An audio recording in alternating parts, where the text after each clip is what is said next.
Les invités du Cercle Pierre d'Or, l'excellence immobilière.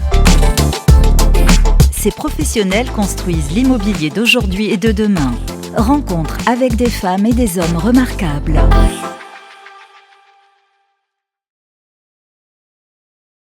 Bonjour et bienvenue sur imoweek.fr pour ce nouveau numéro du Cercle Pierre d'Or qui invite aujourd'hui Christelle Wauters. Bonjour. Bonjour. Merci de nous faire le plaisir de participer à cette émission. Vous êtes la présidente de Edmond de Rothschild Reim France. Tout à fait. Est-ce qu'on peut dire un mot sur l'année 2024 ? On est encore à l'heure des bilans, au mois de mars. Edmond de Rothschild France, quels sont les chiffres clés à retenir et les fonds Edmond de Rothschild qui performent peut-être ? Alors, dans les chiffres clés à retenir, déjà, c'est que Edmond de Rothschild Reim France gère 13 milliards d'actifs aujourd'hui et on fait partie d'une plateforme pan-européenne puisque nous avons 7 bureaux à travers l'Europe. Donc ça, c'est pour replacer un petit peu le contexte de la plateforme et du bureau à Paris. Et puis, en 2024, nous avons lancé notre première SCPI, la SCPI Edmond de Rothschild Europa en mai 2024. Donc, ça a été quand même un événement et un marqueur fort de notre année 2024, puisque historiquement, Edmond de Rothschild Reim France avait plutôt une clientèle institutionnelle. On a d'ailleurs continué à travailler pour nos clients en mandat en signant quelques acquisitions importantes, notamment dans le domaine de la logistique. Avec quelques 8-9 mois de recul, comment se porte justement cette SCPI ? Alors, on est content du développement de la SCPI Edmond de Rothschild Europa. Elle arrive dans un moment de marché propice, puisqu'on le sait, les prix à l'entrée sont un petit peu plus attractifs depuis fin 2023-2024. On pense que ça va continuer en 2025. Et donc, on a eu une collecte très satisfaisante. La capitalisation dépasse maintenant les 20 millions d'euros. Donc vous êtes optimiste, vous nous le montrez d'entrée pour 2025. Quels sont les signes de reprise et les opportunités émergentes que vous constatez justement ? Eh bien, dans les signes de reprise, sans dévoiler de choses avant l'heure ou trop en amont, on vient quand même de signer une promesse pour une acquisition supérieure à 100 millions d'euros. Et donc, on a constaté un retour du capital vers la France. Donc ça, c'est quand même très positif. Et puis, ça date de la semaine dernière. Nous avons signé aussi un bail assez important sur une surface assez importante en logistique. Et donc, là aussi, on considère chez EDR Reim France que c'est des marqueurs assez forts de ce début d'année et qui nous donnent vraiment l'envie d'y croire pour cette année. J'ai envie de vous demander, même si vous n'allez pas me répondre, de qui il s'agit. Alors, je vais pas pouvoir vous le dire tout de suite, mais c'est promis, vous serez les premiers à être informés courant mars, lorsque on pourra en parler un peu plus. Donc dans pas très longtemps. Voilà. Donc on croise les doigts et on vous écoutera bien évidemment, bien volontiers sur ImoWeek. Alors la logistique, c'est vraiment aujourd'hui, on le constate avec tous les professionnels qui passent à ce micro, c'est vraiment l'un des leviers de développement importants aujourd'hui. Oui, alors nous, chez Edmond de Rothschild, on y croit depuis longtemps, puisque notre premier fonds, c'est AREF. Il est géré par nos amis hollandais. On l'a lancé en 2018. Aujourd'hui, AREF, c'est 600 millions d'euros de petite logistique du dernier kilomètre, last mile, messagerie, etc., etc. C'est un fonds qui fonctionne très bien, qui est à destination uniquement d'investisseurs assimilés professionnels ou institutionnels. Mais ça fait un moment que chez Edmond de Rothschild, on croit en la logistique. Et c'est vrai que cette croyance s'est accrue ces dernières années. C'est un marché qui, partout en Europe, est très dynamique. La demande est présente.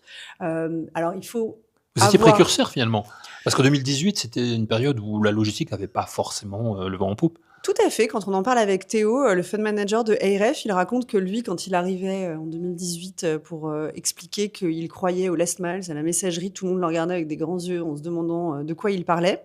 Mais il a trouvé des institutionnels allemands, suisses et français qui lui ont fait confiance et qui ont fait le départ en fait de ce fonds qui aujourd'hui fonctionne très très bien. Et c'est pour ça aussi que dans la SCPI, par exemple, Edmond de Rothschild Europa, on achète pas mal de petites logistique de last miles en Allemagne, en Hollande, en France, parce qu'on sait que c'est un marché très résilient. Quels sont les autres leviers du marché qui sont porteurs aujourd'hui ? Nous, on a toujours cru au bureau. On continue à croire au bureau. Simplement, c'est vrai qu'on a toujours investi sur des bureaux de taille plus petite, plutôt en centre-ville. Et nous, on constate plutôt que ces bureaux-là s'en sont très bien sortis, ont eu un retour, des collaborateurs, au travail qui y voyaient un intérêt puisqu'on est bien placé en centre-ville, on est accessible.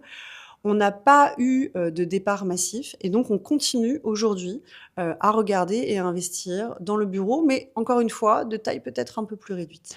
Bureau taille réduite, c'est bureau en centre-ville, à Paris, dans les grandes métropoles et moins dans première couronne, deuxième couronne, c'est ça? Oui, alors on n'a pas d'actifs en 2e Mmh. couronne, quelques-uns en première couronne bien placés.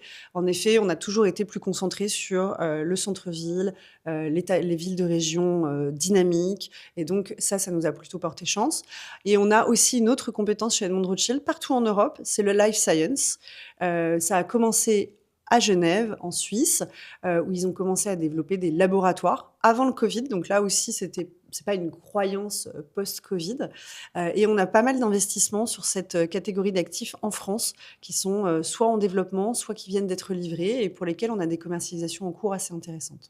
Donc là, c'est bien, c'est un axe de développement important, vous avez raison. L'hospitality aussi, c'est quelque chose qui vous concerne, vous, chez Edmond de Rothschild? Non, nous, Non? on n'en fait pas. Alors pas D'accord. parce qu'on n'y croit pas, mais parce que, on n'a pas non plus des équipes pléthoriques et on croit que pour bien faire son travail, il faut quand même être, assez, spécialisé et bien connaître et bien comprendre son marché dans sa globalité et nous, chez Edmond de Rothschild, on fait tout 100 fait maison. Donc on va vraiment, du sourcing à l'investissement, la gestion technique, la gestion locative. On accompagne vraiment nos clients sur tout le cycle de vie, de l'actif immobilier et donc pour ce faire, on préfère le faire, voilà, sur des classes d'actifs sur lesquelles on a des vraies compétences. Il y a des sujets quand même qui sont importants aujourd'hui, je pense à l'intelligence artificielle, cette partie data center. Là aussi, vous avez un regard sur ces secteurs-là? Alors oui, on est toujours, forcément très attentif aux nouveaux trends. On le vit beaucoup avec le life science parce que c'est vraiment des locataires qui sont C'est ça. ultra Mmh. connectés, à toute cette modernité et qui, eux, utilisent l'IA pour le coup, toute la journée dans leur travail et ça nous permet de suivre un petit peu quand même les évolutions de tout ça. C'est difficile d'en tirer déjà des conclusions aujourd'hui, mais on est très, très attentif. Comment, chez Edmond de Rothschild, Reim France, vous accompagnez vos clients dans la transformation des espaces? Je pense aux bureaux hybrides, l'immobilier durable, bien évidemment. Alors sur l'immobilier durable, pour le coup, c'est vraiment ça fait partie de notre ADN. Nos fonds sont systématiquement labellisés, ISR, nos actifs sont systématiquement, avec des labels allant chercher les plus forts grades, si je puis le Mmh. dire en français en franglais d'ailleurs. Hem Et donc ça fait partie de notre ADN, c'est même pas vraiment une question, c'est-à-dire qu'on ne saurait pas faire autrement et ensuite sur le repositionnement, la transformation, eh bien, on accompagne pas mal de nos clients, notamment on transforme actuellement, un immeuble de bureau, en bureau et logement dans le cœur de Paris. Ce sera une livraison, mi-2025. Donc ça aussi, cette transformation de bureau en logement, on entend beaucoup de choses, hein, sur ce sujet-là. Ça coûte cher, c'est pas facile, mais c'est là aussi, je reviens sur le mot levier, mais c'est un levier de développement important. Alors vous avez raison, c'est coûteux, Mmh. c'est pas un long fleuve tranquille, mais c'est parfois indispensable et souvent nécessaire et donc nous, on s'est pareil, attelés, à monter en compétences sur ces thématiques-là assez tôt et aujourd'hui, on maîtrise assez bien le sujet. Quels sont vos objectifs pour la suite et comment vous voyez évoluer le marché, vous, Christelle, en tant que professionnelle? Alors, nous, on regarde le marché toujours, d'un point de vue, européen Mmh. parce que, vraiment, chez Edmond de Rothschild, c'est notre ADN et je pense que, si on regarde, par exemple, les Pays-Bas, la Hollande, le repricing est terminé et donc ils sont dans la dynamique d'après, déjà. Les Allemands sont les derniers à avoir repricé et je pense que la France est un petit peu dans un intervalle entre, ces 2 pays. En tout cas, c'est ce que je ressens. Donc je pense qu'on n'est pas encore tout à fait, sur une reprise pleine et entière sur toutes les classes d'actifs. Et on va suivre d'après Mais vous? Oui. moi, je pense qu'on va suivre la Hollande et que l'Allemagne, nous embrayera le train, derrière.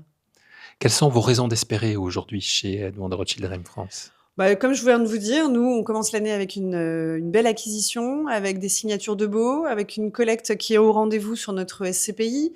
On a, des clients qui reprennent confiance et qui reprennent goût en l'immobilier, on voit des utilisateurs qui sont aussi contents d'être là avec nous, qui ont moins peur de tout ce qui est décrets tertiaires, décrets environnementaux. Donc globalement, moi je trouve que on a quand même on a des raisons de penser que 2025 va être une année plutôt positive. Beaucoup d'espoir sur cette SCPI Edmond de Rothschild Europa. D'autres idées de SCPI peut-être Alors, on va déjà correctement mener cette première SCPI à bon port. On va bien faire notre travail, on va continuer à bien le faire. Mais on a, oui, déjà un autre fonds qui a rejoint, entre guillemets, ce lancement, puisqu'on a lancé Capital ImmoValue. C'est un FPCI labellisé 150 Better qui va permettre de faire du réemploi, mais pas que. C'est un fonds value-add qui va permettre à nos investisseurs de faire des TRI élevés et des gains en capitaux importants. Et donc ça, c'est un fonds qui est lancé depuis le début de l'année, sur lequel on commence à collecter de manière intéressante aussi. Donc cette période de transition que l'on est en train de vivre, vous la regardez de près bien sûr chez Edmond de Rothschild & France. Mais nous, cette transition, on a voulu la transformer en opportunité. C'est-à-dire que on se dit toujours que dans les moments difficiles, il y a ceux qui font rien et le redémarrage sera encore plus difficile. Et nous, on a pris le temps de faire le travail de fond, de bien travailler. Et justement, on est maintenant parfaitement outillés pour cette reprise qui s'annonce.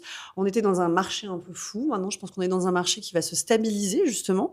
Et c'est beaucoup plus facile, ça va être beaucoup plus facile pour comprendre où on va et avoir des perspectives moyen-long terme plus fiables. Et donc, je pense qu'en ça, on va redonner confiance à tous nos clients. Redonner confiance et tous les espoirs sont permis donc pour l'avenir. Exactement. Merci beaucoup, Christelle Wauters. Merci d'avoir participé à cette séquence. On se retrouve très très vite sur imoweek.fr et très très vite, dès la semaine prochaine d'ailleurs, depuis le MIPIM, depuis Cannes, pour la prochaine édition du MIPIM, avec encore une fois de beaux rendez-vous que vous proposera le Cercle Pierre d'Or qui recevra tous les professionnels, bien évidemment, qui font la ville de demain. Merci beaucoup, Christelle Wauters. Merci beaucoup.